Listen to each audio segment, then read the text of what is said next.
दोस्तों नमस्कार, मैं हूं शीतला तिवारी। दोस्तों, भारतीय रेलवे चाहे जितने भी दावा कर ले कि हम सुरक्षा आपको देते हैं, लेकिन कुल मिलाकर के आप समझ लीजिए कि भारतीय रेलवे की सुरक्षा जो है वह कभी नहीं हो पाएगी। रेलवे की जीआरपी और आरपीएफ की अगर हम बात करें तो इतनी बड़ी लापरवाही भारतीय रेलवे में है, जिसको आप बराबर देखते हैं कि रेलवे में कभी न कभी किसी न किसी घटना को लेकर के जो है आपका जी झकझोर देने वाली तमाम घटनाएं भारतीय रेलवे द्वारा घटित हो जाती है, जिसको सुन करके आपके रोंगटे खड़े हो जाएंगे। आज का जो हम जिक्र कर रहे हैं, जिस घटना का जिक्र कर रहे हैं, यह घटना जो है मुंबई जाने वाली सबसे सुपर फास्ट एक्सप्रेस जो है लखनऊ से और आपके मुंबई जाती है पुष्पक एक्सप्रेस है, जिसमें मैं आपको बता दूं कि 8 बदमाशों ने यात्रियों के साथ लूटपाट की और लूटपाट करने के बाद जो है नई नवेली दुल्हन के साथ बलात्कार किया।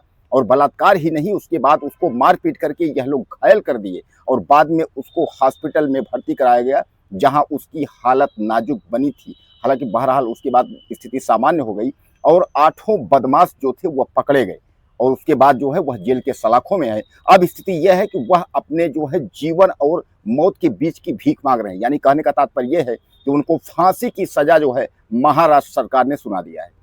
तो जिक्र करते हैं जिस घटना का, यह घटना मैं आपको बता दूं कि लखनऊ से पुष्पक एक्सप्रेस जो है वह मुंबई के लिए चलती है और पुष्पक एक्सप्रेस जो है उत्तर प्रदेश यानी यूपी की राजधानी लखनऊ से, यह एक ऐसी गाड़ी है जिसमें तमाम जो जीविका चलाने वाले हैं, यूपी से तमाम लोग जो रोजगार की तलाश में मुंबई जाते हैं, उस पर सवार होते हैं। मैं आपको बता दूं D2 कंपार्टमेंट यानी D2 जो डिब्बा है, वह जब गाड़ी यहाँ से निकलती है यानी लखनऊ से, उसके बाद गाड़ी जो है महाराष्ट्र जब एंट्री करती है तो महाराष्ट्र भुसावल के आगे जब निकलती है तो एक स्टेशन पड़ता है इगतपुरी। इगतपुरी स्टेशन पर गाड़ी खड़ी होती है। उसके बाद तमाम लोग वहाँ उतरते हैं, लोग नाश्ता पानी करते हैं, लोग खाना खाते हैं, लोग चाय पीते हैं और उसी क्रम में जो है वहाँ गाड़ी काफ़ी देर तक वहाँ खड़ी रहती है और उसके बाद जो यह बदमाश थे यह किसी को पता नहीं चलता, यह भी जो है सामान्य यात्रियों की तरह 8 बदमाश जो है गाड़ी में सवार होते हैं। यानी D2 कंपार्टमेंट में जब यह चढ़ जाते हैं, बैठ जाते हैं, गाड़ी वहां से चलने लगती है और जब गाड़ी इगतपुरी स्टेशन से चालू हो जाती है तो उसके बाद रेलगाड़ी अपने रफ्तार में हो जाती है। तब तक यह बदमाश अपना रूप दिखाने के लिए तैयार हो जाते हैं, यानी जो चाकू और असलहे थे उसको निकाल लेते हैं। उसके बाद यात्रियों से लूटपाट करना शुरू कर देते हैं। हालांकि मैं आपको बता दूं कि गाड़ी जैसे जैसे महाराष्ट्र की तरफ पहुंचती है, आपको भी सामान्य पता है कि शुरुआत में भीड़ ज़्यादा होती है, उसके बाद जो है गाड़ियों में जो पैसेंजर की संख्या है वो कम हो जाती है। यानी D2 में जो पैसेंजर की संख्या थी वह करीब 15 से 16 थी और 8 बदमाश थे। यानी अगर आप कॉपी करेंगे तो आप यह मान के चले कि 2 यात्रियों पर 1 बदमाश। वह अपने असलहे निकाल करके हर यात्रियों से लूटपाट किए। जिसके पास चैन था, जिसके पास पैसे थे, जिसके पास जेवरात था, सब इन लोगों ने लूट लिया। लूटने के बाद यह बदमाश एक किनारे में खड़े हो गए। इनको इंतजार था कि कब गाड़ी अगला स्टेशन कसारा पहुंचे और गाड़ी खड़ी हो, तब तक हम लोग जो है यहाँ से उतर के भागें। लेकिन गाड़ी कसारा स्टेशन नहीं पहुंची, उसके बीच में ही एक बदमाश को जो है एक नई नवेली दुल्हन दिखाई देती है। हालांकि उसकी नज़र जब उस लड़की पर पड़ती है तो वह जो है वो लड़की के बारे में छेड़खानी की स्थिति वहाँ पहुँचता है और जब पहुँचता है तो कुछ जो यात्री थे वह विरोध करते हैं और जब विरोध करते हैं तो उन यात्रियों के इन बदमाशों ने पिटाई कर दी। हालांकि मैं आपको बता दूं किसी में हिम्मत नहीं पड़ी थी कि वह लूटपाट और छेड़खानी की वारदात को रोकने के लिए कोई टेलीफोन कर दे, कोई कंट्रोल रूम से बात करे, कोई रेलवे को हेल्पलाइन करे या जंजीर खींचने की भी कोई स्थिति में नहीं था, क्योंकि उन बदमाशों ने इतनी तरीके से धमकी दिया था कि अगर किसी ने ऐसी हरकत करने की कोशिश की उसको अंजाम भुगतना होगा। दोस्तों, मैं आपको बता दूं कि आपके मन में जहन में सवाल आता होगा कि आखिर इतने पैसेंजर थे तो कैसे लूटपाट हुई और कैसे इस तरीके घटना को अंजाम दिया गया।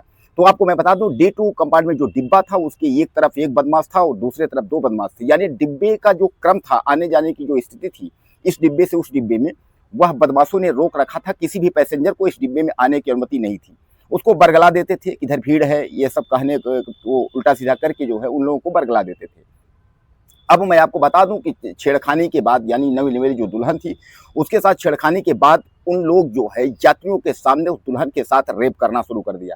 और मैं आपको बता दूं केवल एक ही नहीं, उन 8 बदमाशों ने जो है बारी बारी से उस दुल्हन के साथ रेप किया और उसके पति को भी पीट दिया। यानी दुल्हन को भी पीटे, उसके साथ जो है रेप बलात्कार हुआ और उसके जो पति था उसको भी पीट दिए। अब उसके बाद मैं आपको बता दूं कि अब वह फिर इंतजार करने लगे कि कसारा स्टेशन आता है, तब तक हम उतर के हम लोग भागेंगे। दोस्तों, वहां किसी में हिम्मत नहीं थी। जैसे जैसे कसारा स्टेशन, वह ट्रेन जो है पुष्पक पहुंचती है, कसारा स्टेशन जब पहुंचती है वहां खड़ी हो जाती है। तमाम आपने देखा होगा कि जब स्टेशन पर गाड़ी खड़ी होती है तो जीआरपी और आरपीएफ की जो टीम है, जो पुलिस वाले हैं, वह डिब्बे को देखते हुए जाते हैं। आपने अक्सर देखा होगा प्लेटफार्म पे। तो उसमें जो एक यात्री था, उसने इशारा किया एक जीआरपी वाले को कि बचाओ, हम बहुत मुसीबत में हैं। जीआरपी वाला समझ गया और जैसे वो आता है उसको सारी बात बताती है। इतने में जो है सारे जीआरपी के जो लोग थे वह डिब्बे में कूदते हैं और चारों तरफ से डिब्बे को रोक लेते हैं। लेकिन तब तक जो 4 बदमाश थे वो उतर करके भाग जाते हैं। 4 बदमाश जो है वो पकड़े जाते हैं। हालांकि मैं आपको बता दूं, टोटल लूट जो है वो 90,000 के लगभग की लूट हुई थी। जेवरात और सोना चांदी जो था वह अलग से हुआ था। अब आनन फानन में तुरंत जो नई नवेली दुल्हन थी उसको हॉस्पिटल में ले जाया जाता है और हॉस्पिटल में उसको जो है एडमिट करवाया जाता है। इन चारों बदमाशों की निशानदेही पर जो 4 बदमाश जो भागे थे उनको गिरफ्तार किया जाता है। हालांकि मैं आपको बता दूं, यह घटना जो है दिल को झकझोर देने वाली घटना है। औरंगाबाद के एरिया के चारों तरफ के वो बदमाश जो 8 बदमाश थे वह हैं। हालांकि धीरे धीरे करके यह पकड़े जाते हैं। इसकी एफआईआर जो है वह आपके कल्याण स्टेशन में होती है। जैसा कि मैं आपको बता दूं कि कसारा के आगे जो है कल्याण स्टेशन में इसका रिपोर्ट दर्ज किया जाता है। उसके बाद भारतीय रेलवे का जो प्रशासन है, जीआरपी है, तमाम लोग उसमें एक्टिव होते हैं और एक्टिव होने के बाद इन जो दरिंदे हैं, बदमाश हैं, इनको जो है गिरफ्तार किया जाता है। दोस्तों बहरहाल मैं आपको बता दूं, ये घटना 2021 की है, यानी घटना जो है 4 साल पहले की जरूर है।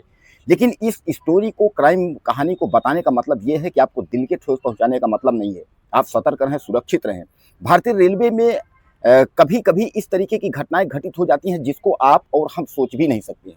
लेकिन क्या अपराध रोका नहीं जा सकता?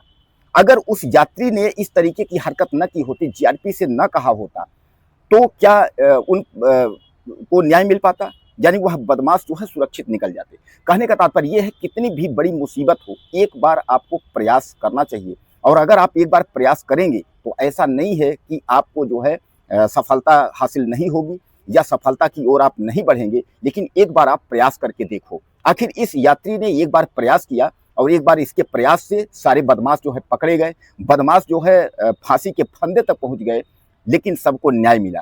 यही अगर इस यात्री ने भी अगर साहस न दिखाई होती तो शायद ये है कि आज यह बदमाश जो है पकड़े भी न जाते, उस नवविवाहिता को न्याय नहीं मिलता और जो बदमाशों के द्वारा लूटी गई राशि थी वह बरामद नहीं होती। दोस्तों आपको क्या लगता है इस वीडियो से? चैनल को सब्सक्राइब कर लिया, वीडियो में मिलते हैं। नमस्कार।